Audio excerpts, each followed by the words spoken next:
सिद्ध किसी व्यक्ति के पास संपत्ति है और वे उसका संयम से उपयोग करते हैं तो ठीक है, किंतु जिसके पास कुछ भी नहीं है तथा जो नंगा है, तो वह संपत्ति का उपयोग या दुरुपयोग क्या करेगा? इसका उसके लिए कोई प्रश्न ही नहीं उठता। मेरे अनुसार सन्यासी के पास सिद्धि होनी चाहिए। इन सिद्धियों में सन्यासी जीवन के लिए स्थित प्रज्ञ की सिद्धि ही उच्च कोटि की होगी। स्थिति प्रज्ञ का अर्थ है सुख और दुख की अवस्था में मन में किसी प्रकार का विकार न होना, अर्थात मान सम्मान सर्व अवस्था में बरकरार रहना। एक कहानी है कि एक साधु था। उस साधु के परिवार में यदि किसी व्यक्ति की मृत्यु हो जाए तो वृक्ष के नीचे बैठकर शांति से बांसुरी बजाता था, और यदि घर में किसी का जन्म होता तो वह शोक मनाता था। कुछ लोगों ने पूछा कि आप ऐसा क्यों करते हैं? उसने कहा, जो मर गए उन्हें अब नया जीवन मिलेगा, उसकी मुझे प्रसन्नता है।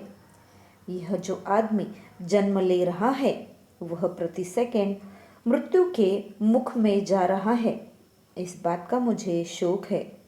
इसीलिए मैं रोता हूँ और हंसता हूँ। ये पंक्तियाँ याद रखिए। लाइफ इज शॉर्ट, जीवन अल्पकालीन है। आर्ट इज लॉन्ग, कला दीर्घकालीन टिकाऊ होती है। तथा टाइम इज फास्ट, समय तीव्र गति से चलता है। ये तीनों लाइन जीवन के लिए महत्वपूर्ण है। Life is short, art is long and time is fast. इन तीनों से जीवन में सामंजस्य रखना है। अल्प जीवन में बहुत कार्य करना है, जबकि समय की गति काफ़ी तेज है। इसीलिए जब तक जीवन में अध्यात्म नहीं है, तब तक आपके जीवन का सम्यक सद्व्यवहार नहीं है। मैं तो जीवन में स्थित प्रज्ञ होने के विषय में बात कर रहा था कि मनुष्य को जीवन में स्थित प्रज्ञ होना होगा, नहीं तो जीवन में कितनी निराशा से गुजरना होगा कहा नहीं जा सकता। किसी ने पैर छू लिया तो प्रसन्न हो गए, और किसी ने कुछ कड़वी बात कह दी तो अप्रसन्न हो गए, आदि आदि। कैसे स्थित प्रज्ञ होए? इसके लिए साधना के 8 अंग, जिनमें यम और नियम साधना पर तथा उसके प्रत्येक अंग पर पूरा पूरा विचार करना होगा।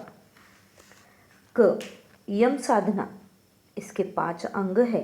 1 अहिंसा।